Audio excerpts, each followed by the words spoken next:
자, 매매 파트에서는 보통 뭐 두 문제도 나오고 어쩌 세 문제도 나오는데 보통 두 문제가 거의 나오는데 한 문제는 결정 났죠. 한 문제는 항상 빠지지 않는 게 계약금.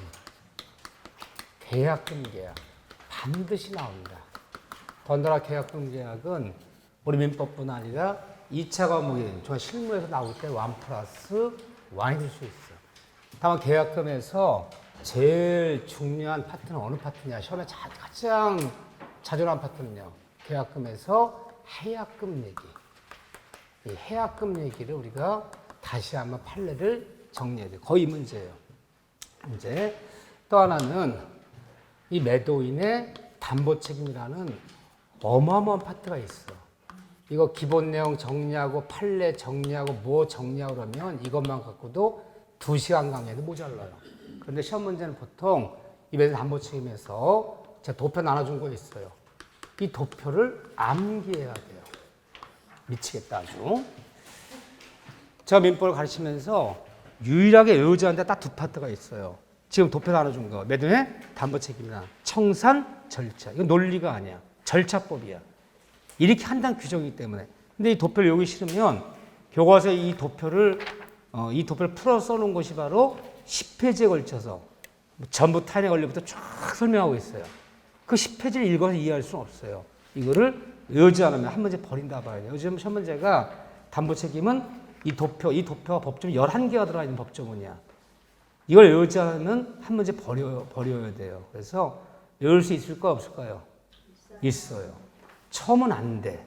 하지만 나랑 같이 한번 하고 요약할 때 한번 하고 마음에 들어 한번 하면 3번 하면 돼요. 이게 돼요. 오늘 내가 할 건데 먼저 계약금 계약 얘기 볼게요.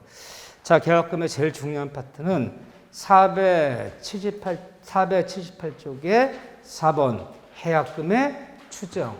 별표 2개 쳐도 되고 3개 쳐도 좋아. 이거가 제일 중요한데 원래 계약금 역할의 계약금에는 증약금이 있고 계약금 증약금 역할하는 계약금이 있고 그다음에 우약 계약금. 저번에 기본에 다 본 거예요. 우약 계약금 역할하는 계약금인데 우약 계약 다시 우약 벌이라는 것이 있고 여기에는 우약금이라는 것이 있다. 우약금. 그런데 보통 우리가 우약 계약금 그러면 둘 중에 우약금을 얘기하는 거야. 우약금이란 계약 위반 시를 대비해서 이것을 손해배상의 예정액으로 삼아놓은 건데 계약금이 우약금 역할을 내면 반드시 뭐가 있어야 특약이 있을 때만 이 역할을 하지. 특약이 없으면 계약금 우약금 역할을 못해요. 근데 우약금 특약이 보통 뭐예요?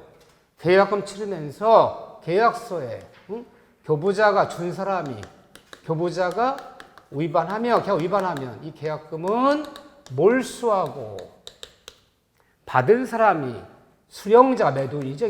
수령자가 계약 위반하면 100을 상환하기로 하자라는 특약이 있을 때 이게 우약금 특약. 이 특약이 있을 때만 계약 위반하면 당연히 몰수하고 당연히 배상 요구하는 거지. 이 특약이 없다면 당연히 몰수하고 당연히 배상 요구하는 것은 아니다. 문제 없으면 이렇게 쓰는 거예요. 이게 우약금이에요. 이게 쓰는 거고 이걸 다뤘으면 이것을 손해배상의 예정이라고 해요. 예정을 삼죠. 예정이기 때문에 위반하면 덜 손해가 났든 더 손해가 났든 이것으로 끝내는 거지. 더 손해 났다고 더 묻는 것도 아니고 추가로 묻는 것도 아니고 덜 손해 났다고 일부 돌려주는 것도 아니야. 이거로 끝내자. 그래서 예정을 삼기로 하자. 이게 바로 우약금 특약이죠. 이 우약금 특약이 있을 때는 몰수하고 계약 위반하면 배액상환하고 나서 더 손해한 것이 있다면 추가로 또다시 손해배상을 청구하는 것이 된다 안 된다 이런 말은 없어요. 또 우약금이 위반하면 몰수하고 위반하면 배액상환하자. 이 특약이 있을 때만 이 역할을 하는데 우약금이 우리 판례에 따르면 관행보다 지나치게 과다할 때는 과다한 금액일 때는 우리 법원이 직권으로 감경 처리할 수 있다 없다. 감경 처리할 수 있다. 중요한 건 두 지문이야. 근데 시험 문제는 이것도 가끔 나오지만 시험 문제는 바로 해약금이야. 계약금은 해약금 역할을 한다. 해약금이란 말이 뭐냐? 이 해약금 바로 약정 해제의 일종이다. 그래서 계약금 준 사람은 계약금만 포기하면, 받은 사람은 100만 상을 하면 계약을 위반하지 않았더라도, 계약서 쓰고 와서 딱 하루 만에 만 변했어. 아직 계약 위반한 건 아무것도 없어. 계약 위반하지 않더라도 만 변하면, 계약금만 포기하면, 100만 상환하면 상대방 의사 관계없이 내가 일방적으로 계약을 뭐 할 수 있다? 파기할 수 있다. 그 계약은 포기하면서 계약을 파기하는 것을 우리 뭐라 부른다? 해약금이라 부른다. 이 계약금은, 이 해약금은 계약금 지급하면서 특약이 있어야 돼, 특약이 없어도예요. 특약이 없어도. 아무런 말을 하지 않아도 당연히 계약금은, 우리 법조문에 계약금은 해약금으로 추정한다. 특이 없더라. 근데 요게 이제 사실한테 중요한 거예요. 여기 관련된 판례가 우리 교과서에 478쪽부터 장장 어디까지? 480페이지까지 약 한 페이지 반에 걸쳐서 쫙 쏟아져 나와요. 얼마나 이게 사실할 때 이게 중요한 거면요. 자, 여기서 한두 가지를 정리한 다음에 다시 체크할 거예요. 시험에 여기만 난다 봐야 돼요. 자, 계약금 추정하는데, 계약금 준 사람 매수인은 계약금만 포기하면, 받은 사람은 100만 상환하면, 계약 위반이 아니더라도 일방적으로 계약을 뭐 할 수 있다? 해제할 수 있다. 그런데 언제까지 가능한 거냐? 아무런 특이 없어도 당연히 이거는 하는 역할인데, 그렇지만 무한인자는 것이 아니라 쌍방모두 뭐 하기 전까지? 이행에 뭐 하기 전까지? 착수하기 전까지만 이 해약금 역할을 할 수 있는 거지. 둘 중에 한 명이라도 이행에 착수해버리면 이제는 계약은 포기한다고 해제할 수 있다? 해제할 수 없다? 해제할 수 없다. 쌍방 이행에 착수. 그러면 아주 쉬운 얘기라면 뭐 하기 전까지? 중돔 시전까지만. 그럼 매수인이 이미 중돔을 치렀어. 중돔을 치른 매수인 자신도 이제 와서 계약은 포기한다고 해제할 수 없어. 중돔 받은 매도인도 배액상한다고 일방적으로 해제할 수 없어. 쌍방모두 이 착수 전까지만. 그렇죠? 이렇게 들어가는 거죠. 그런데 우리 판례가 토지거래 허가지역에서 계약금 지급하고 토지 매매가 맺었는데 토지거래 허가 났어요. 오늘 났어. 허가 난 것은 이행의 착수다, 착수가 아니다. 아니기 때문에 허난 그 다음 날도 아직까지는 계약금 위에는 한 푼도 중도가 치른 적 없다면 허난 그 다음 날도 계약금만 포기하면 100만 선언을 해제할 수 있다 없다? 있다. 또 이것 때문에 소득이 벌어졌는데 이행 판결 났어. 이행 판결. 매수인은 계약 쓴 대로 얘가 4월 10일에 잔금을 안 치러요. 근데 매도인도 그냥 계약금 몰수하고 해제하고 싶지가 않아. 그냥 이행시키고 싶어. 소송 내버렸어요. 판사님, 매수인은 이 계약서에 써져 있는 대로 잔금 3억을 지급하는 판결을 구합니다. 판결 났어. 매수인은 계약대로 3억을 지급하라. 판결 난 그 다음날 매수인 연락 와서 계약금을 포기하면서 해제한대요. 된다는 거예요? 안 된다는 거예요? 돼요. 이행 판결 난 것도 이해 착수가 아니다. 착수가 아니기 때문에. 그렇기 때문에 계약금 위에는 한 번 넘어간 게 없다면 허난 그 다음날, 판결한 그 다음날 계약금만 포기하면 대행만 상환 해제할 수 있다 없다? 있다. 두 번째는 일부만 서로 약정한 금액의 일부만 지급됐다. 계약금 원래 5천만 원 걸기로 하자. 일단 5천만 원 입금시키려 했는데 그 다음날 이 사람이 3천만 원만 입금시켰어. 약정 금액에. 근데 매도인이 싹 만변했어. 왜 만변했어? 딴 사람이 더 준다는 거야. 그럼 매도인이 아직 이행 착수하지 않았다면 받은 금액의 배액만 상환하면 해지할 수 있잖아요. 이때 일반 책임 상태에서는 받은 금액의 배액만 상환되는 거예요. 약정 금액 배액 상환이에요. 약정 금액에. 받은 건 배액이 아니라 계약서 기재한 약정의 100을 상환하여야 해지할 수 있다. 일부한 지급 상태에서는 일부 지급받은 3천에 100, 6천이 아니라 계약서 기간 5천에 100을 상환해야. 그건 8천만 원 돌려줘야지. 받은 건 3천이니까 플러스 5천 얹어서. 응? 그래서 약정 계약금이 아니라 계약서 기정한 약정 금액을 100을 상환해 해지할 수 있다. 이 얘기. 또 이행기 전이라도 미리 이행에 착수하는 거 되는 거다 안 되는 거다. 자, 계약금 걸고 지금 임야 5천 평인데 10억에 매매하기로 계약금 1억 걸고 왔어. 근데 중도금은 한 달 뒤에 치르겠어. 5월 26일 날 치르겠어. 중도금 4억. 그리고 잔금은 6월 20일 날 치르겠어. 오늘 4월 20일 날 계약 쓴 거야. 계약금 1원 주고 왔어. 4억 중도금은 5월 26일인데 오늘 계약 쓰고 와서 오늘 한 3일 지나 오늘 4월 29일이야. 그런데 갑자기 발표가 났어. 그 지역이 그린벨트가 다 해제되고 무슨 지역으로 지정되고 막 개발된다고 발표한 거야. 땅값이 2배, 3배 올려 생겼어. 그러면 매도인이 어떻게 할까? 매도인이 100을 사면서 2억 사면 해제한다. 그럼 나 아무 말 못 하잖아요. 그 중도금 5월 20일 치료했는데 안 되겠어. 바로 4월 30일 날 4억 입금시켜버렸어. 내가 중도금 입금시켜버렸어요. 왜? 해지 못하게 하려고. 되는 거예요? 안 되는 거예요? 되는 거예요. 그렇죠? 판례가 뭐라 얘기하죠? 날짜 정하면 그때까지라고 해석하지. 그날만 주라는 게 아니야. 따라서 해지 못하게 하려고 미리 입금시키는 거. 된다? 안 된다? 된다. 뭐 이런 얘기들. 그 다음에 다 있는 얘기들이야. 네 번째는 교부자가 준 사람이 교부자가 누구예요? 협조해 주세요. 오늘 집에 안 보낼 거예요. 협조 안 하면 나만 갈 거예요. 문 걸어 잠궈 버릴 거예요. 나가서. 협조 안 하신 분들 2시간 감금 그랬고요. 교부자 누구야? 매수인. 근데 시험 문제는 매수인이 이렇게 안 나와.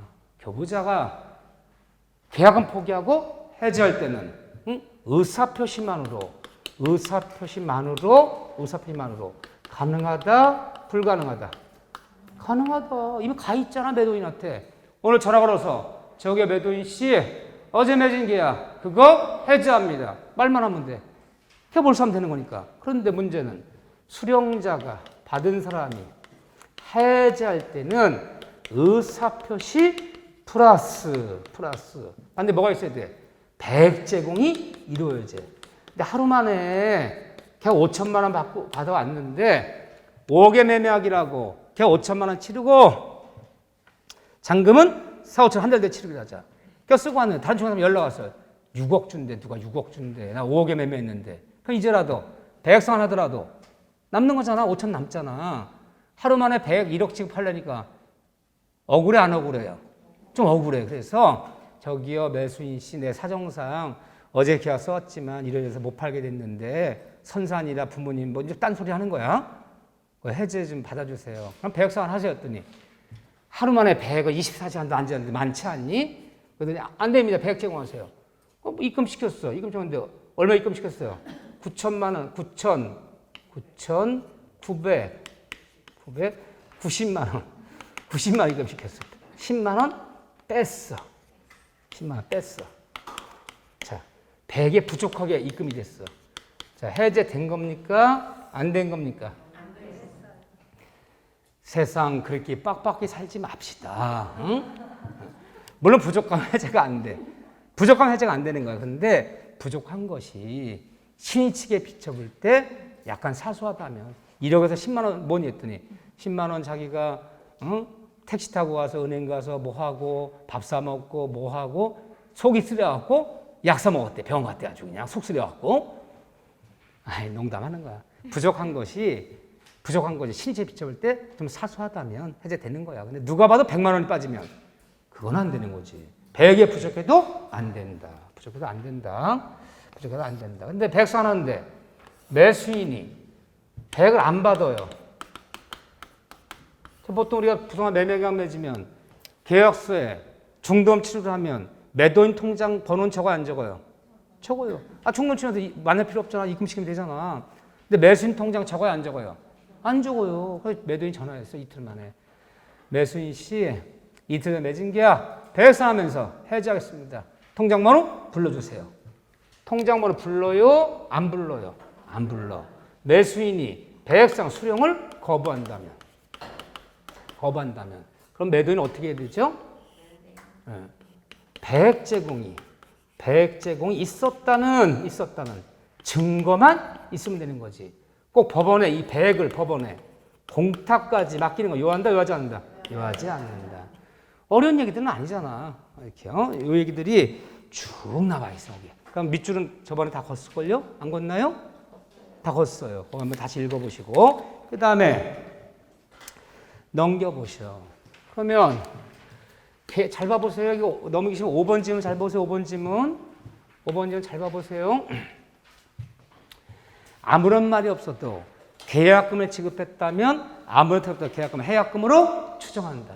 추정하기 때문에 계약금만 포기하면 해지할 수 있어. 그런데 계약금을 지급하면서 그러면 해약금에 관련된 이 법조문들은 이 계약금에 관련된 이 법조문들은 모두 임의규정, 강행규정 다 임의규정이야. 근데 계약금을 지급하면서 특약을 맺었어. 계약금 지급했어? 매도인이 지급받았겠죠. 매수인이 지급했겠죠. 특약상 매도인은 100을 상환해도 해지할 수 없기로 한다라는 특약을 넣었어요. 그걸 넣어버리면 이제 100 상환해도 해지할 수 있어 없어요? 없어요. 특약이 있다면 해약금 역할을 배제할 수 있어요. 아무런 말이 없다면 당연히 해약금 역할을 하는 거지만 단 특약이 있다면 해약금을 배제할 수 있다 없다? 있다.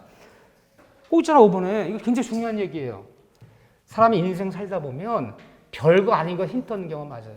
자, 특약이 있다면 특약으로 해약금 역할을 배제가 가능하다. 아주 웃기지 않아요? 아니, 잘 생각해봐. 이거 상식적으로 생각해봐. 자, 10억에 매매하게 됐어. 매수리 계약금 치르면서 배액상환해도 해지할 수 없기로 한다. 이런 특약 보통 넣을까요? 안 넣을까요?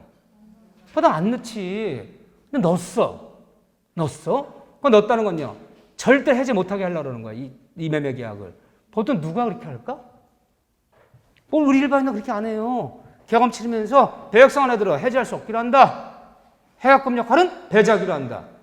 그렇게 안 써요, 보통. 근데 썼어. 누가 이렇게 할까? 아니, 법인들이 이렇게 해요. 자, 보세요. 여기가 아파트를 지을 거야, 내가. 아파트 한두 평이 아니잖아. 지주들이 다 파악했더니 한 20명대, 2,000평짜리, 1,000평짜리 막 공도인데 어느 그 건설회사가 아파트 지으려고 여기다 토지 매입한다 그러면 소문나면 팔아 안 팔아 싸게 안 팔지 소문나면. 그럼 먼저 내가 한 사람에서 맺어야 될 거 아니야. 계약 먼저 맺었어. 근데 먼저 계약 맺은 사람보다 나중 계약 맺은 사람이 땅값 더 비싸게 받아먹는다 보통 이게 소문이 나면. 근데 걔가 갑자기 해지합니다. 그래버리면 매집을 못 하잖아. 매집을. 그래서 여러 필지를 이렇게 법인을 매집할 때는 계약금 주면서 해약금 배제 특약 꼭 넣어요. 나중에 해지할까봐. 소문나면 해지한다고. 난 이 평당 100만 원, 150 팔았는데 나중에 팔면 평당 310 팔고 있대 지금. 그럼 내 약올르잖아. 해제도까지 배상하고 해지한다 그러면 물 건너가는 거죠. 이제. 그래서 법인들이 매집할 때는 다 계약금 줘 일단.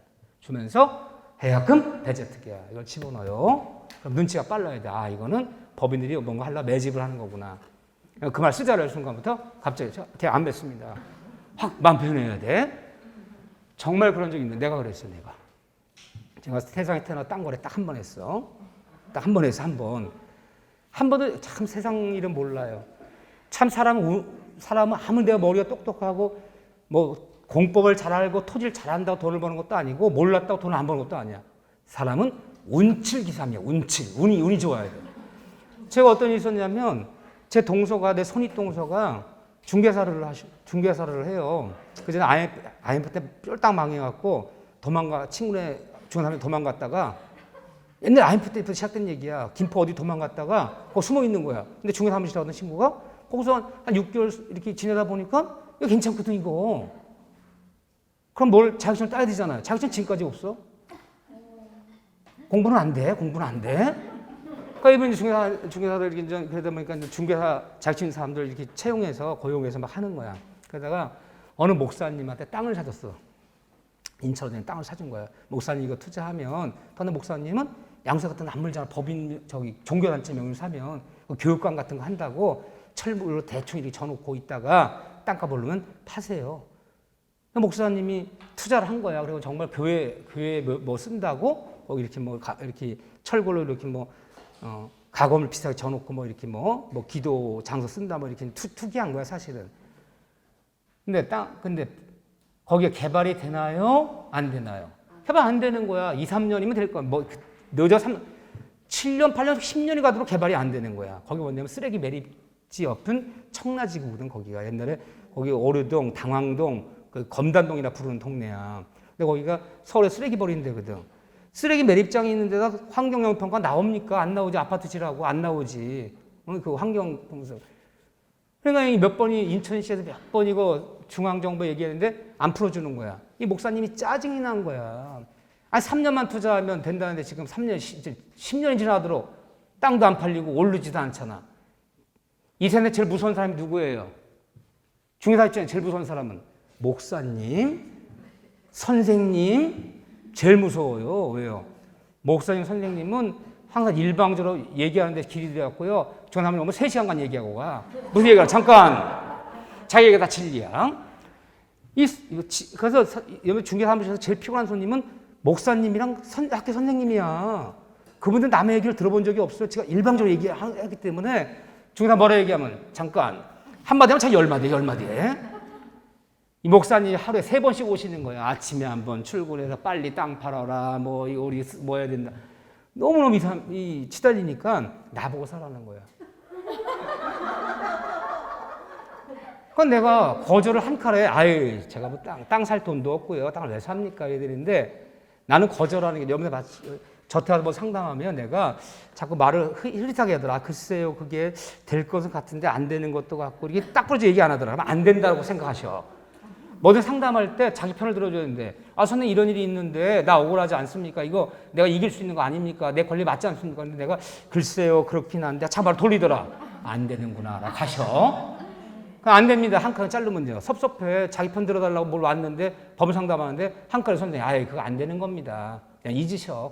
억울해도 할 수 없어. 이래버리면 괜히 서운해. 자기 편을 들어줘. 그래서 내가 빙빙 돌리고 글쎄요, 이건 안 된다는 거야. 동서 얘기하는데 한 칸 자를 수가 없잖아. 제가 돈도 없고 돈 없으면 대출 나온대. 대출 80% 나올 수 있대. 80%. 돈도 없고 굳이 땅을 거기 있는 땅을 살 이유도 없고 안 합니다. 이러면 되는데 이 중개사들은 그렇게 얘기하면 반대인 거야. 벌써 반대때 생각 하나 봐. 입고 지내는데 자꾸 또 얘기를 해. 저기 대출 내가 알아보니까 80% 나오고 어쩌고 막 얘기를 하는 거야. 그냥 그때라도 저 안 합니다. 딱 그랬는데 글쎄 저 마음이 별로 없는데 마음이 그것도 대출 받으면 저기 내야 되잖아. 이자 내야 되지 않습니까? 이자. 대출이 그냥 주는 게 아니라 이자 내야 되잖아. 그런 건 뭐예요? 걱정하지 마. 그거 내가 동사한테 팔고 나서 고물상 맞춰놨어. 고물상. 그때 고물상 들어오면 그 월세 받으면 그 이자 나가. 이거 자꾸 몰리는 거야. 이자 됐어? 대출 됐어? 찝찝한 거야. 그래서 집에 사람한테 얘기를 했어. 나 그 싫은데 자꾸 그냥 그 형님이 그러니까 어떻게 했더니 빨리 얘기를 해래. 딱서도 안 한다고. 나 마음 약해서 대놓고 말 못 하는데. 그러다가 그냥 얼떨결에 밀려서 계속 쓰게 됐어. 쓰면서 기분이 너무 안 좋은 거야. 이건 잘못하는 일이야. 내가 볼 때는. 이거 결과가 안 좋아 이거. 응? 그래서 990평이에요. 지목은 전답이에요. 전이에요. 갔더니 한번 갔더니 덩그러니 이런 운동장 비스무리한 논도 아니고 밭도 아닌데서 맨 덩그러니 그 컨테이너 박스 몇 개 넣어놓고 거기가 교육관이래. 그 계약 쓰는 날도 내 인상을 쓰고 말을 안 했어 그냥. 있었어. 나를 탁 가지고 대출 나오고 했어 이렇게요. 근데 월세는 정말 고물상 나와서 월세는 나오는 거야. 근데 내가 돈을 쓰고 잘 때 팔고 싶잖아. 그런 세월이 한 3년쯤 흘러갔어. 난 잊고 있었으려고요. 내 맘대로 안 되는 거 어때? 쓰레기 매립장이 바로 옆인데. 그랬더니 웬 사람이 전화가 왔어요. 이게 진짜예요. 내 이름을 부르면서 홍남희 씨 맞네요. 맞는데 누구세요? 했더니 제가 꼭 볼 일 있는 사람인데 거기 인천 서구 검단동 어디에 토지 지주시죠? 그런 거. 내가 기분이 좋아요, 기분이 나빠요? 댁이 어떻게 알았어, 그거를, 댁이? 물론 등기부등본을 떼어보면 내 이름이 나와 있겠지, 그 땅을. 근데 연락처를 어떻게 알은 거야? 기분 나쁘잖아. 아니, 연락처가 어떻게, 아이, 그거는 뭐 제가 사정 있는 사람이 뭐 목마른 사람이 우물 판다고 너무너무 급한 일에서 그 땅을 꼭 사야겠다는 거야. 너무 좋은 거야, 나는. 근데 내가 강의를 많이 할 때였거든, 그때는요. 그럼 그분이 만나야 될 거 아니야, 계약서 쓰려면. 자기가 오겠대. 얼리 가면 좋겠네요. 잠깐, 무슨 요일날 오시려고요? 요일을 말씀하세요. 날짜 말자, 요일을. 그때 강의 많이 할 때니까. 예, 화요일이 어때요? 화요일, 잠깐만요. 화요일은 종로네. 종로로 오세요. 화요일이 안 되면 그러면 수요일은, 수요일은 잠깐. 수요일은 대전으로 오세요. 말이 안 돼요. 그 사람 내 직업을 모르는 거야. 무슨 사람이 수요일은 종로고 화요일은 어디고 뭐. 당연히 학원을 여러 군데 나가면 그리 다니잖아, 그렇게. 이게 잘 안 맞는 거야. 그래서, 그러면 다시 시간을 정해서 한번 연락을 주겠다고. 그래서 한두 번 깼어. 내가 강의를 빼고 갈 수는 없잖아. 그러더니 한 또 열흘쯤 오더니 또 연락이 왔어. 무조건 자기가 오겠대. 자기가 무조건 오겠대. 그 얼리 오라고. 어디서 만나자고. 계약서를 다 써갖고 왔어. 계약서를. 지금은 부동산 사업하려면 그 가격이 기재되죠.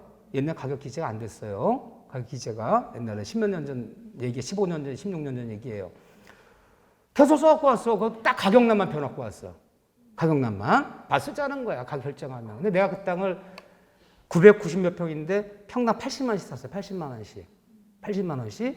근데 120만 원 주겠대. 120만 원. 손해는 아니죠. 임대료는 나왔으니까 120만 원 주겠대.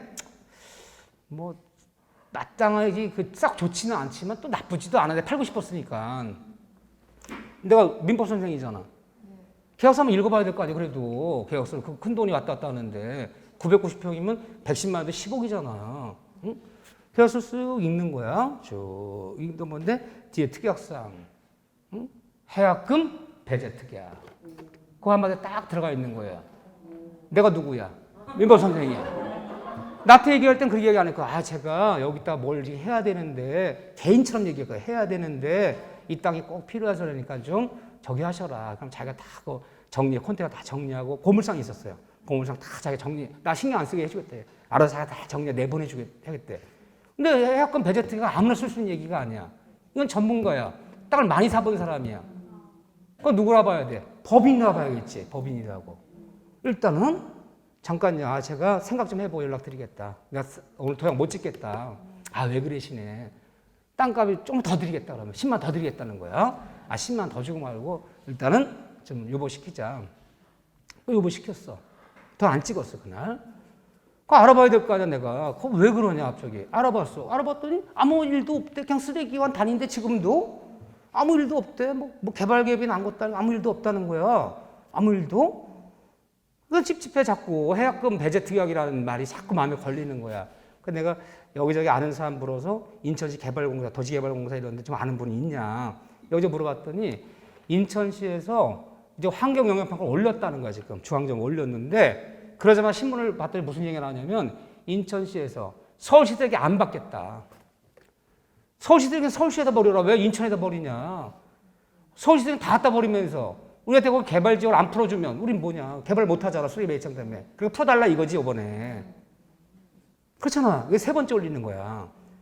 느낌이 들 것 같아. 내 느낌이. 막 이 신문에 이슈가 났어. 쓰레기 안 받아갖고 막 쓰레기차가 며칠씩 못 가고 막 난리가 났어. 서울에서. 거기 계획을 안 풀어주니까. 지금 개발 못하잖아. 이런 이슈가 있구나라는 생각을 했어. 다시 전화가 왔어요. 안 팝니다. 안 팝니다 했더니 꼭 자기가 어쩌고 다른 핑계를 대 해야 되는데 그러면 가격을 더 드릴 테니까 예를 들어 110만 원 불렀어. 130만 원 드릴 테니까 걔가 쓰자는 거야. 이거 섭섭지 않은 가격일 거라는 거. 거기 시대가 한 80만 원밖에 안 하니까 50만 원 더 든 거잖아요.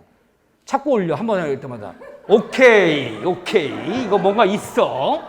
안 팝니다. 끝까지. 전화하면 전화도 안 받는 게 아니라 못 받는 거. 내 수업에 들어와 있으니까. 근데 내가 굳이 전화해서 확인할 필요 없잖아요. 맨날 수업 중이니까 나랑 통화가 안 되는 거지. 그건 지나갔어. 마음이 불안하네. 연락이 안 와. 인간이죠.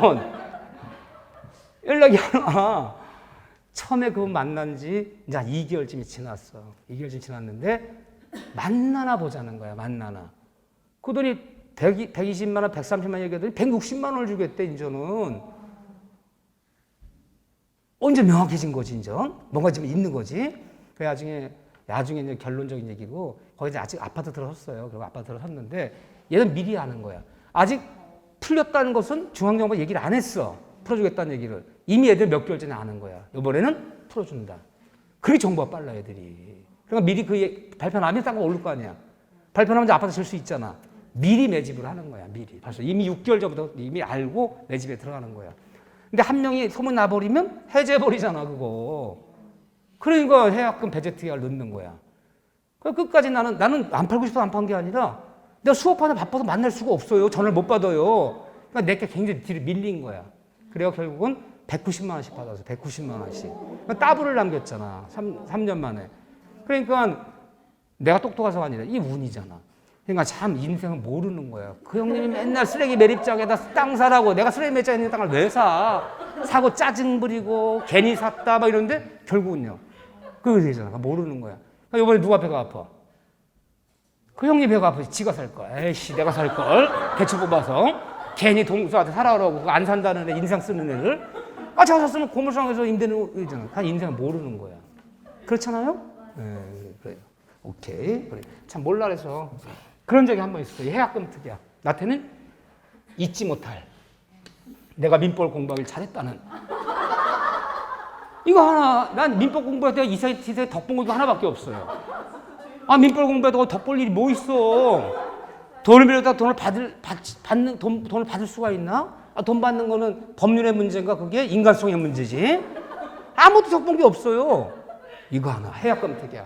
배제 특약이 가능하다. 그래서 내가 좀 그때부터 좀 그 돈 갖고 좀 경매도 하고 조금씩 이렇게 뭘 하기 시작했죠. 목돈을 만졌죠 처음으로. 자 보시죠. 이마 해제 효과.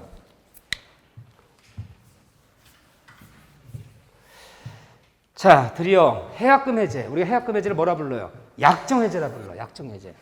자 약정 해제는 이제 법정에 달라요. 자 법정 해제. 법정 해제는 계약을 위반했을 때 일방적으로 계약을 뭐 하는 거지? 일방적 계약을 파기하는 게 바로 법정해제야.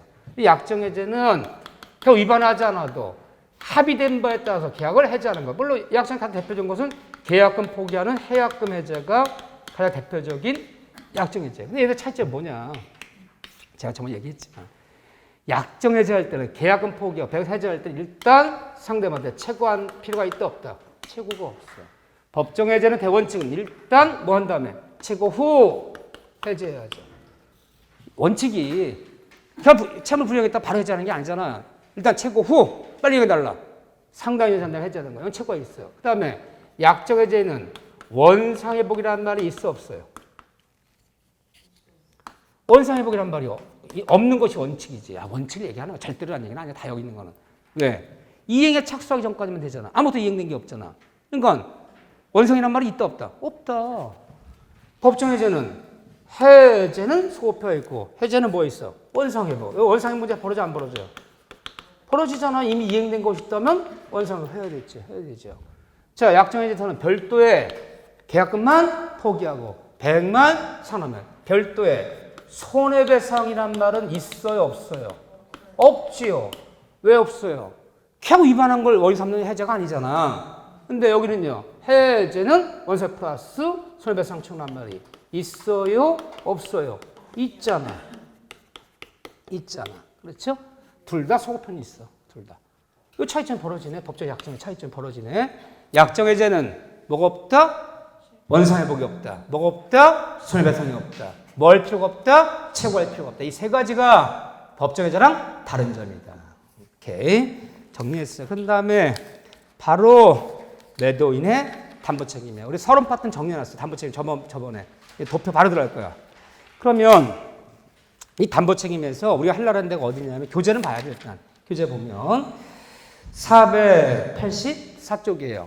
484쪽에 매도인의 담보책임. 그래서 이제 앞에 서론 파트는 담보책임이 뭐라는 걸 설명한 다음에 넘기시면 어디부터 시작되냐. 86쪽부터 86쪽, 87쪽 넘겨보세요. 88쪽, 89쪽, 490페이지, 491페이지, 법정을 소개하면서 492쪽, 493쪽, 494쪽 안 끝났어요. 495쪽, 496쪽까지 장장 이 몇 페이지입니까? 약 12페이지에 걸쳐서 이번에 담보 책임을 설명하고 있어요. 12페이지를. 읽으면 무슨 얘기인지 이해가 됩니까? 이해가 안 됩니까? 이해가 안 돼. 왜 이해가 안 되냐? 이 매매 담보 책임은 법조문이 569조부터 584조까지 16개 법조문이 있어. 이 16개 법조문이 매수인을 보호하기 위해서 만든 법조문이야, 이게. 담보 책임 져라. 근데 이 중에서 이 중에서 이걸 설명하고 있는 게 지금 여기 12페이지에 걸쳐 있는 얘기야. 근데 왜 이해하기가 어렵냐? 이게 다 절차법이에요. 왜란 이유를 붙이지 말아라. 이렇게 책임지기를 한다. 이런 일이 벌어지면 이렇게 책임지기를 한다라는 규정일 뿐이지. 여러분들 공법에 보면 법을 정해놓고 법대로 지키자는 거지. 이 절차법들은 왜란 이유를 붙이지 말아. 논리가 아니야. 자, 그런데 이 도표를 봐보세요. 자, 여기 이제 도표를 이제 설명드릴 건데 이 중에서 이 도표가 11개 법조문에 들어가 있는 건데 매매 담보 책임에서 권리를 매매했어. 권리. 종류 몇 가지라 배웠어, 우리가요? 4가지라고 기본 강의했어요. 매매는 권리하자 했을 때 담보 책임, 매매는 물건하자 담보 책임, 매매는 채권하자 담보 책임, 경매하자 담보 책임. 담보 책임 종류는 4가지가 있다. 이 4가지 경우는 권리하자, 물건하자, 채권하자, 경매하자 담보 책임 물을 수 있다. 라고 기본 강의할 때 실판 필기했어요. 그런데 그 중에서 우리 시험 문제는 이 권리하자, 매매는 물건하자. 요 2개가 너무너무 잘 나와요. 권리하자, 물건의 하자. 물건을 매매했어. 매매한 물건의 하자가 있다. 우리가 물건의 하자를 다른 말로 뭐라 불러요? 매매한 목적물의 하자. 아, 기계를 매매했는데 고장난 기계를 판매했어. 나에게. 매매한 물건의 하자. 목적 하자를 다른 말로 또 뭐라 불러요? 매매한 물건, 그렇죠. 하자 담보 책임이라고 말하죠. 하자 담보 책임져라. 기억나시죠? 물건의 자 특히 이름을 뭐라 부른다? 하자 담보 책임진다라 불러요. 이렇게요. 근데 매매한 권리하자는 적지 마세요. 그 도표를 설명하기 전에 뭐 하는 거야? 이 권리하자는 우리 법조문에 이게 5가지로 나눠져 있어. 매매한 권리하자가 전부 타인의 권리를 매매했을 때 담보 책임. 이게 570조야, 이게. 여기서 시작해. 전부 타인의 권리를 매매했을 때 담보 책임. 일부 타인의 권리를 매매했을 때 담보 책임. 그러면 우리 매매 배울 때 전부 타인의 권리 매매한 것도 일부 타인의 권리 매매한 것도 그 매매 자체는 유효다, 무효다? 계약 자체는 유효하다. 왜? 매매는 임대 채권 행위는 무관한 자, 무권리자 채권 행위도 유효하지 무효는 아니기 때문에 전부 타인의 걸 매매한 것도 유효해요. 근데 전부 타인의 걸 매매한 것도 유효한데 뭐가 문제였다는 거야? 매도인이 전부 타인의 걸 매매한 건 괜찮은데 약속한 날짜에 매도인이 남의 것을 취득 못해서 못 넘겼다는 거야. 취득 넘겨주면요. 문제 안 돼. 야, 이 기계 네 거 아니잖아. 니네 형 거잖아. 걱정하지 마라. 내가 형한테 너 5천만 원만 줘. 내 형한테 설정 넘기면 될 거 아니야. 못 넘기면 담보 책임 물어. 책임을 못 넘겼다는 거야. 일부 탄을 매매한 경우. 자기 것에 해당되는 거지. 중국에 10대가 있는데 얘가 7대는 그래서 공장에 갔어. 중국 10대가 매물로 나왔어. 한 대당 1,000만 원씩 팔겠다는 거야. 가봤더니 10대가 있어. 좋습니다. 한 대당 1,000만 원. 내가 1억 사겠습니다. 언제? 일주일 뒤에 대금 치르고 일주일 뒤에 인도하기로 했어요. 근데 갔더니 7대는 넘기는데 3대를 못 넘겨? 3대는 못 믿었더니 이게 내 동업자 건데 당연히 내가 팔면 동업자도 같이 팔 줄 알았더니 안 판다네요. 그럼 매도인이 10대를 매매했는데 7대는 넘기는데 3대를 못 넘기는 거야. 그럼 매수인 입장에서 담보 책임 물으라는 거예요. 일부 탄력 매매. 그 다음에 매매 목적물의 수량 부족, 일부 멸실. 자, 어떤 경우에요? 토지 1,000평을 평당 100만 원씩 10억에 사업하기로 하자. 1,000평이지 어떻게 알았어요? 토지대장의 면적란에 토지 등기부 표제부에 3,300제곱미터 돼 있어. 그래서 평당 100만 원씩 10월 사업팔기라 이렇게 썼는데 이 토지는 1,000평이 아니라 950평밖에 안 돼요. 측량 결과. 수량이 부족하잖아. 그러면 매도인이 책임져 줘야 돼요? 매수인한테 책임져 줘야지. 난 1,000평 값 치렀잖아. 그럼 매수인 쫓아가서 대금을 감액해달라. 50평 깎아줘야 되는 거 아니냐. 또 나는 1,000평이 안 되면 이 건축 공장화가 안 나. 부족한 부분 때문에 계약뭐 달성이 안 된다. 매수인 매도인한테 남의 매각 해제한다. 이게 담보책임 묻는 거예요. 담보책임. 이게요. 네 번째는 용익적 권리에 의한 제한. 매매 목적물에 지상권자가 있어서 예를 들면 매수인이 매매 잔금을 지급한 이후에 이 토지를 제대로 사용할 수 없게 되었어. 이런 경우 있을 수 있어요?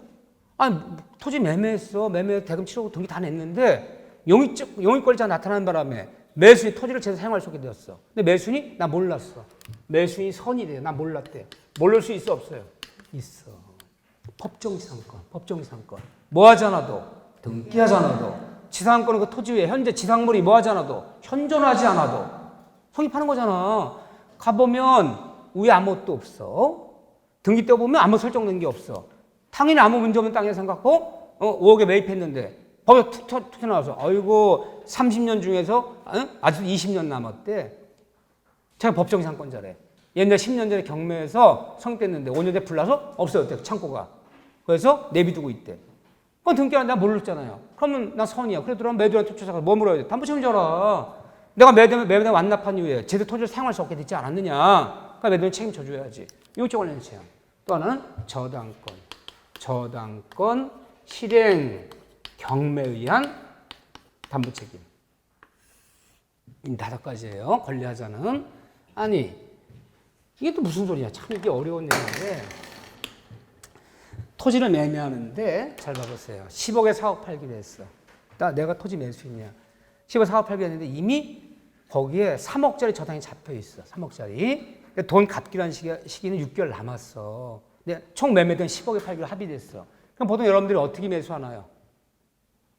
10억에, 묵정한 10억에 사고 팔기로 했는데 3억짜리 저당이 잡혀 있어요. 그럼 매수인들은 보통 어떻게 하나요? 아파트 매매할 때 10억의 아파트 가격을 정했는데 3억짜리 담보대출이 있어.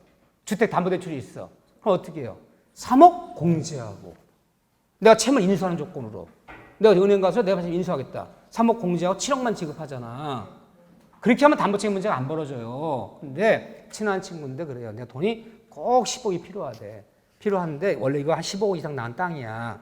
이 3억짜리 저당은 6개월 남았으니까 일단 10억 다 치르라는 거야. 그러면 내가 일단 돈 쓰고 있다가 6개월 내에 3억 갚아서 말소시켜주겠다는 거야. 그 말 믿고 그 저당 금액만큼을 공제하지 않고 채무 인수하지 않고 10억 다 치른 거야. 근데 얘가 돈 나중에 6개월 내에 3억 갚았다 문제 안 되는데 3개월 뒤에 얘가 못 갚으면 6개월 뒤에 못 갚으면 경매 들어와 버렸어 얘가. 그럼 나 어떻게 되는 거야 소유권? 날라가는 거잖아.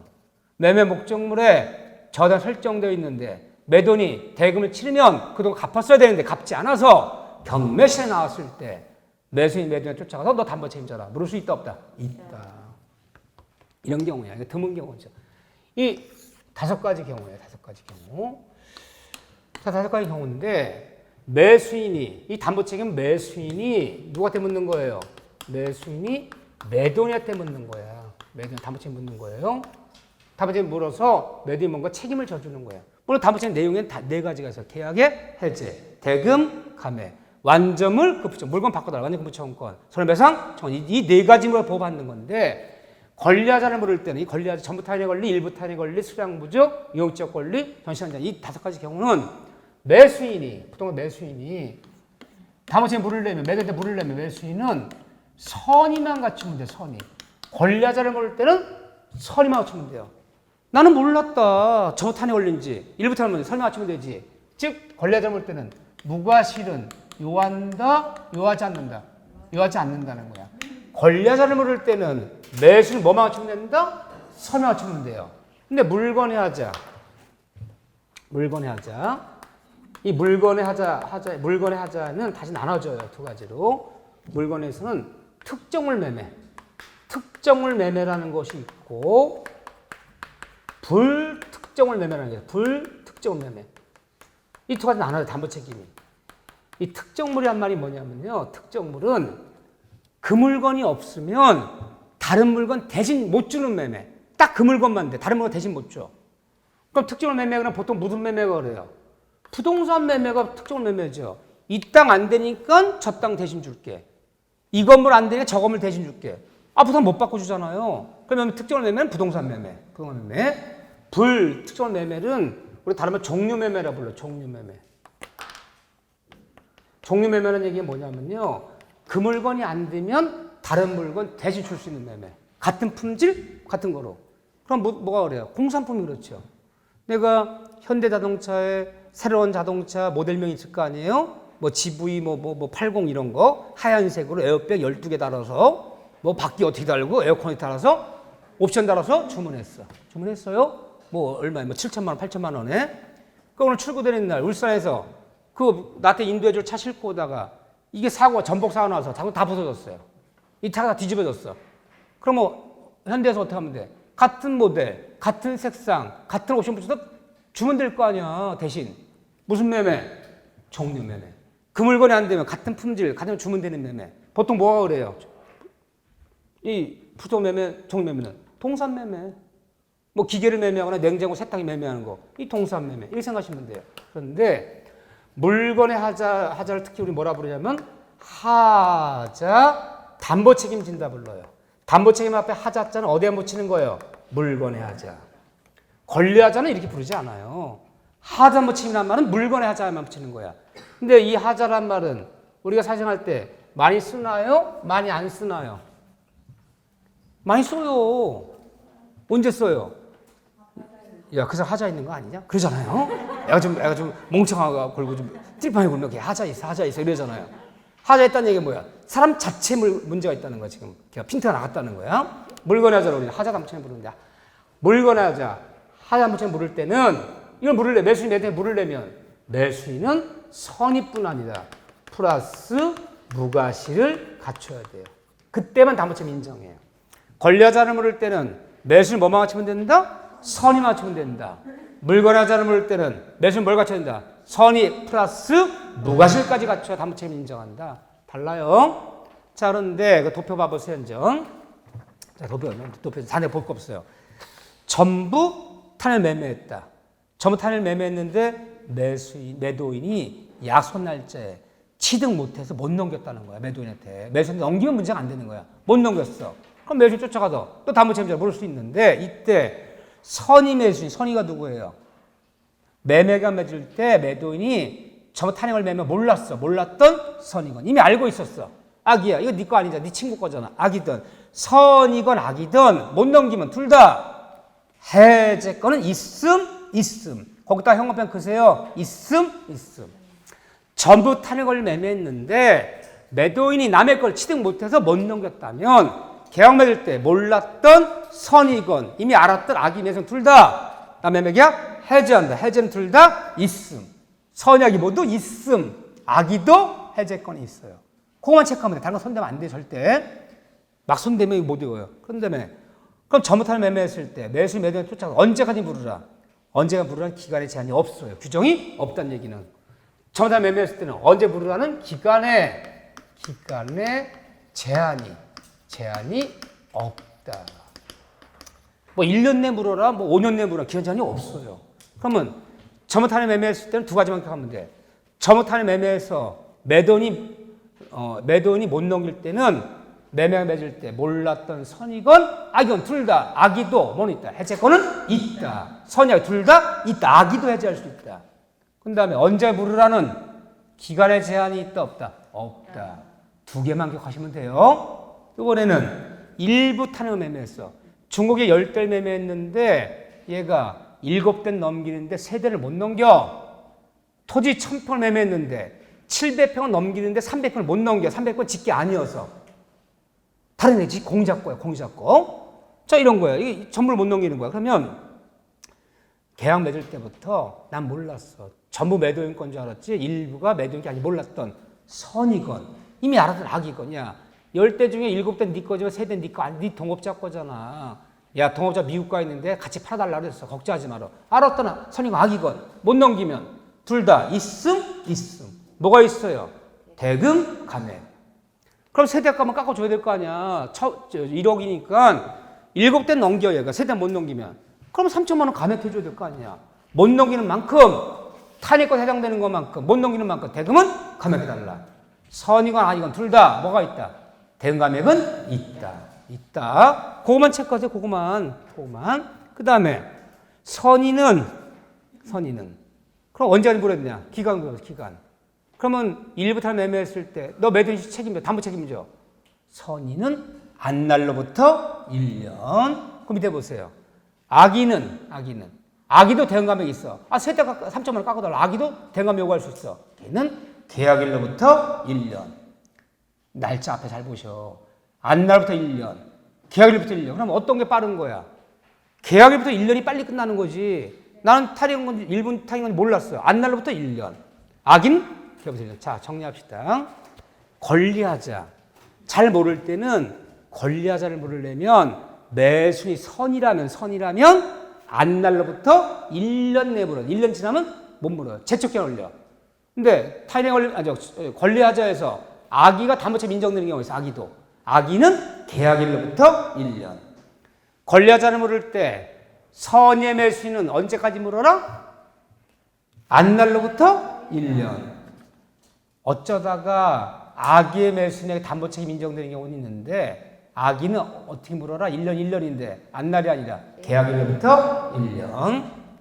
이번에 수량 부족 일부 멸시 1000평을 매매했는데 실제는 950평밖에 안 되는 토지야. 매매계약 당시 이미 수량이 부족해. 이해되죠? 950평이 안 되는 땅이야. 이랬을 때 난 몰라서 계약서 몰라서 950평이 몰라. 1000평인 줄 알았어. 몰라도 선의는 대금감액이 있어. 50평 깎아달라. 악의는 대금감액이 있어 없어요? 없어요. 그러면 이 담보책임에서 세로로 봐보세요. 세로로. 깎아달라. 대금 감액해달라. 대금 감액이랑 칸 봐보세요. 대금 감액. 깎아달라. 대금 감액해달라. 응? 그 세로로 봐보세요. 세로. 왜 밑으로 쫙 봐보세요. 그러면 빈칸. 있음, 없음. 다 빈칸. 그러면 우리가 담보책임에서 문제 풀 때 대금을 감액해달라. 50평 깎아달라. 세대 깎아달라. 이 대금 감액해달라. 대금 감액 청구권은 딱 3명 같으면 인정해요. 이 3명 말고는 대금 감액이란 말 없어. 어디도 깎아달라는 말 못해요. 자, 일부 세로로 보는 거예요. 일부 타인의 권리를 매매했을 때 몰랐던 선이건 알았던 악이건 둘 다 대금 감액은 요구할 수 있다 없다? 있다. 내 목적물 수량이 부족해. 1000평 매매했는데 950평이 안 되는 땅이야. 그럼 매매 목적물 수량이 부족하거나 일부가 멸시했을 때는 몰랐던 선의는 대금 감액이 있어 없어요? 있어요. 근데 수량 모을 때 악의는 대금 감액이 있어 없어요? 없어요. 그럼 대금 감액은 이 3명 말고는 누구도 쓰면 안 돼. 깎아달라는 말은 누구도 못 해. 대금 감액 인정되는 딱 3명. 일부 탄핵 매매했을 때 선의, 악의, 매수인 둘 다 대금 감액. 수량 부족일 때 누구까지만? 선의까지만. 그러면 어떤 사례 문제 나왔을 때 이게 일부 탄핵을 매매한 것이라면 일부 탄핵 매매한 해당되는 사례라면 선이건 악이건 둘 다 대금 감액 있는 것이고 이게 수량 부족에 해당돼 버리면 선인 대금 감액 있지만 악의는 없는 거잖아요. 그럼 사례 문제 나왔을 때 이거 어떻게 구분할 것이야? 이게 일부 탄핵 매매한 사건인지 이게 수량 부족한 사건인지. 자, 일부 탄핵 매매한 것은 현재 그 물건이 모두 있는 거예요? 없는 거예요? 있어. 기 10대를 매매했는데 기 10대는 있어. 10대는 있는데 7대 넘기는데 3대 못 넘겨. 왜? 일부가 매도할 게 아니어서. 있는데도 못 넘기는 거야. 토지 1000평을 매매하면 토지 1000평은 있어 지금. 근데 100평 못 넘겨. 100평은 매도할 게 아니어서. 즉 일부 탄핵 매매는 현재 매매 목적물이 모두 있어. 있는데도 못 넘겨 일부를. 그러면 일부 탄핵을 매매. 수량 부족은요? 없어서 못 넘겨. 없어서 1000평 매매했는데 토지가 1000평이나 몇 평이야? 구해서는 안 돼. 창고에 사과가 이 겨울인데 나 도매상이야. 나 과일 도매상이야. 현장 찾아가서 사과 다 파세요. 창고에 사과가 3000상자가 있다는 거야. 3정 상자가.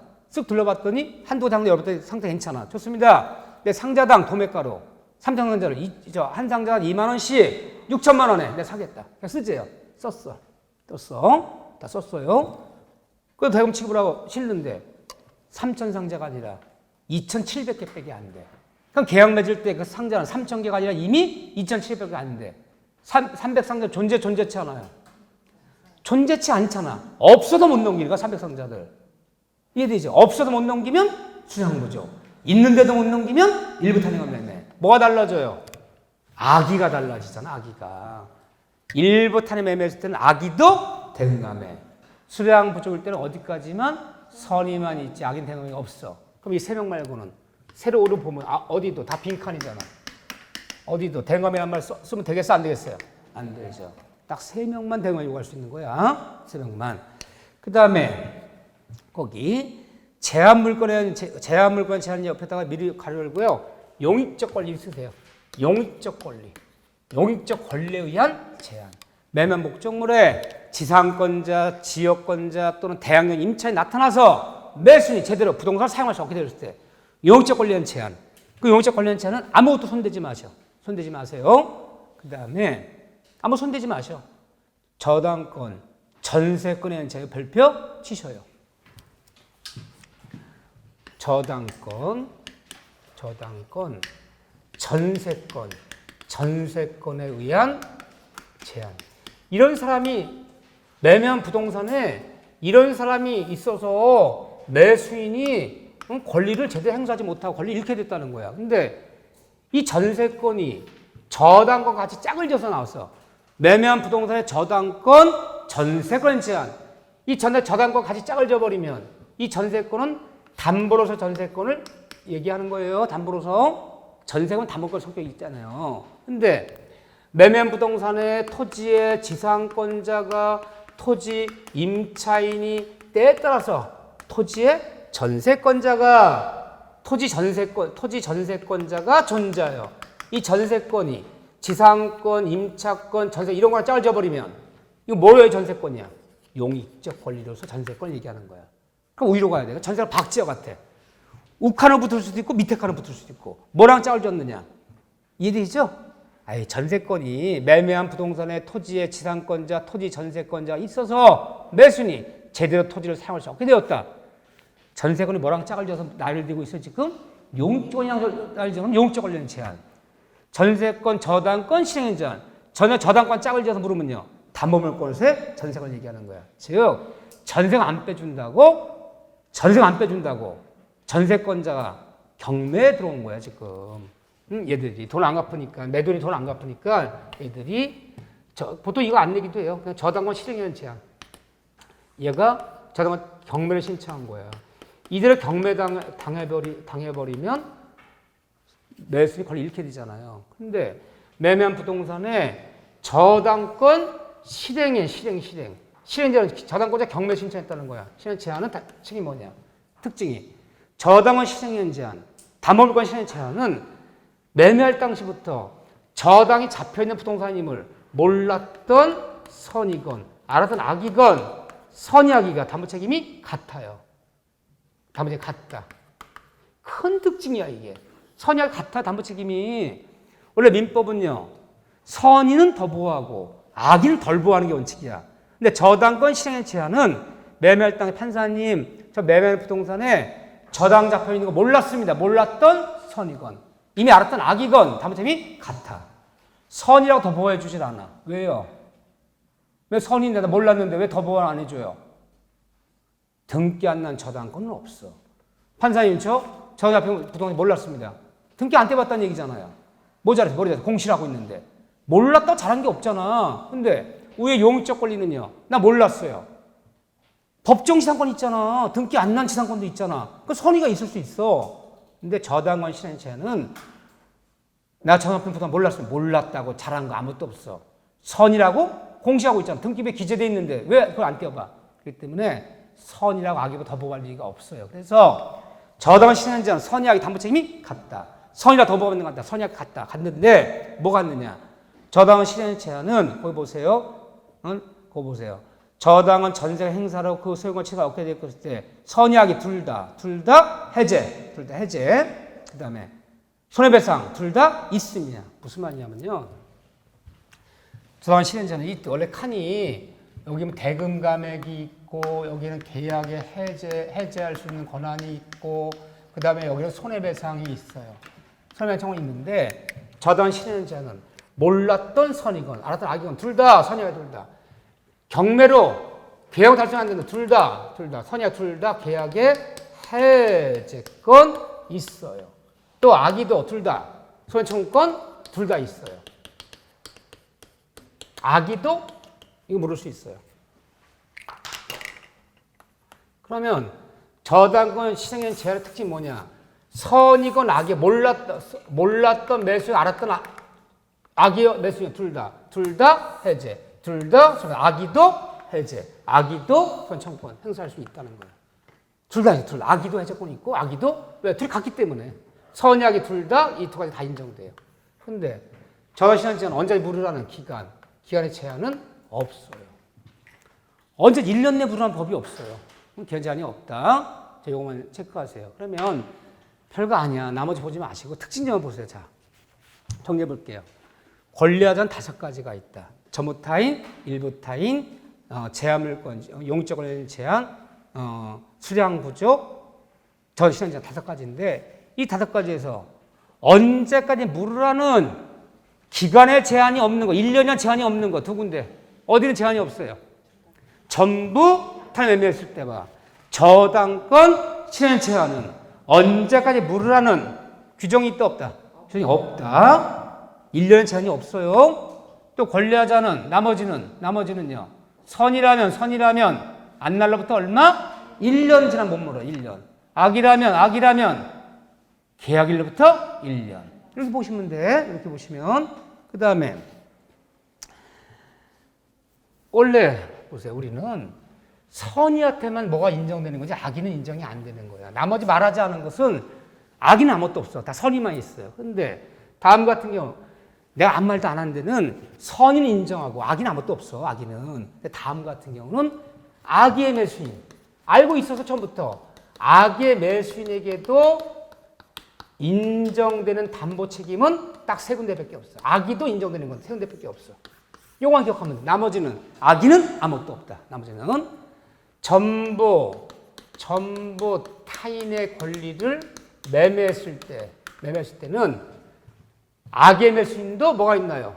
선의, 악의 둘 다, 악의도 계약의 해제권은 둘 다 있어. 언제든지 둘 다 있어요.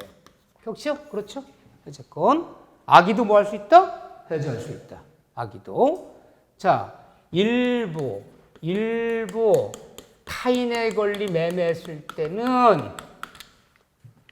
몰랐던 선이건 알았던 악이건 둘 다 악의도 대금 감액은 악의도 청구할 수 있다. 여기 악이 있어요. 자, 저당권 매매한 부동산에 매도인이 돈을 갚지 않아서 잔금 다 치렀는데 이 잔금 갖고 돈을 갚았어야 돼. 돈을 갚지 않아서 그 저당 경매시가 나왔을 때 저당권 실행에 의한 제한은 매수인이 몰랐던 저당의 설정 몰랐던 선이건 이미 알고 있어도 악의 매수 둘 다 담보 책임이 같기 때문에 선약이 악의도 계약의 해제권 악의도 때에 따라 손해배상 청구권 둘 다 물을 수 있다 없다? 있다.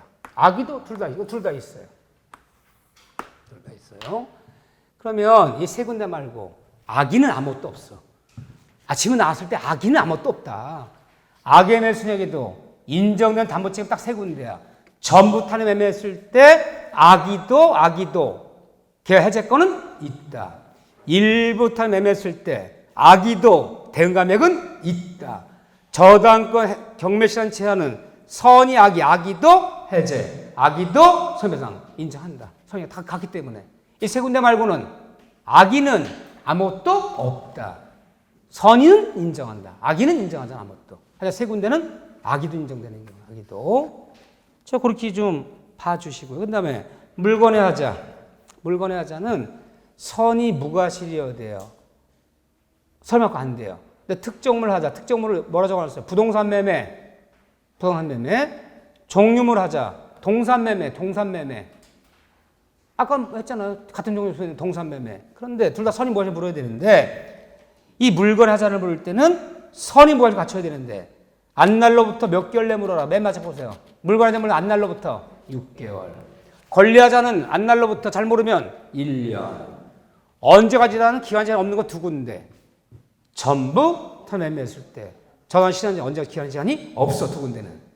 권리하자는 1년. 물건하자는 6개월. 그런데 거기 보면 완전물 급부청권 별표 치세요. 완전물 급부청권. 그 완전물 급부청권 있잖아요. 종류물에 하자고 맨 마지막 완전물 급부청권. 형광펜 그세요. 완전물 급부청권 중간에 있는데 맨 밑에 완전물 청권이 뭐예요? 물건 바꿔달라. 이 물건 가지고 다른 물건 바꿔줘. 이 완전물 급부청권 물건 바꿔달라는 말은 오로지 어디에만 인정해요? 불특정물 매매, 동산 매매에서만 있는 거야. 여기 말고는 어디 물건 바꿔달라는 말 못해요. 내가 건물 샀는데 하자 있는 건물인데 매도인식 건물 바꿔주세요. 저 건물로. 말이 안 되잖아. 내가 쌀을 한 가마 사왔어. 유기농 재반 쌀을 사왔어. 무농약, 저농약, 좀 일반적 비싸. 사왔는데 쌀밭에 열으니까 쌀벌레가 났어. 당장 쌀까지 전화해서 이 쌀 가져가고 딴 쌀 바꿔주세요. 돼요 안 돼요? 되잖아. 동산 매매, 종류 매매에서만 이거 쓰는 용어예요. 거기가 아닌 데는 어디도 물건 바꿔달라는 법 없어요. 완전목 청권은 물건에 하자에 있어서 불특정 매매, 종류 매매에서만 쓸 수 있는 담보 책임이야. 요거. 그 다음에 다시 위로 올라가면 꼭 지난색으로 체크되어 있는 데 보면요. 출제금의 상한 청구권. 꼭 현관표 그대로 출제 상한 청구권. 어디에만 나오는 용어냐? 저당권 신행체한. 이거 나오는 용어예요. 무슨 말이냐면요. 출제금 상한 뭐냐면 근데 원래 10억에 매매했는데 3억짜리 잡혀 있어. 그래서 얘가 10억을 받아서 3억을 갚았어야 되는데 안 갚는 바람에 경매 들어왔어. 이들 경매당한 매수인 내가 날라가 생겼잖아. 내가 쫓아가서 내가 매도인 대신 3억 갚을 테니까 경매 취해달라. 대신 갚아줬어 내가. 경매 취하려고. 그래서 내가 소유권 지키잖아요. 대신 돈 갚아서 매수인 대신 돈 갚아서 경매를 취하시켰어. 매도인 쫓아가서 내가 네 대신 갚은 돈은 돌려달라. 출제비용 산청구권. 매도인이 갚을 돈을 매도인이 못 갚는 바람에 경매 들어오는 바람에 내가 쫓아가 대신 갚아줬어요. 경매 취하려고. 그러니까 매도인 대신 갚아준 돈은 돌려달라. 그게 뭐라고요? 출제비용 상한청구권. 저당권에서 있을 수 있는 얘기. 대신 돈 갚아 저당권 말소시켜버리고 경매 취하신 거예요. 여기서 나오는 얘기야. 여기만 쓰는 용어야. 이해되시죠? 이렇게만 봐주죠 일단. 이렇게 한번 보는데도 어려웠어. 한번 보는데도. 그렇지만 시험 문제는 특징적인만 나오지 이거 세세히 물으면 여기 못 맞춰요. 이렇게 그 정도. 자 그런 다음에 도표 여기 있네. 여기 있는데 괜히 이걸 했네. 네, 거의 똑같은데. 나는 없는 줄 알았어요.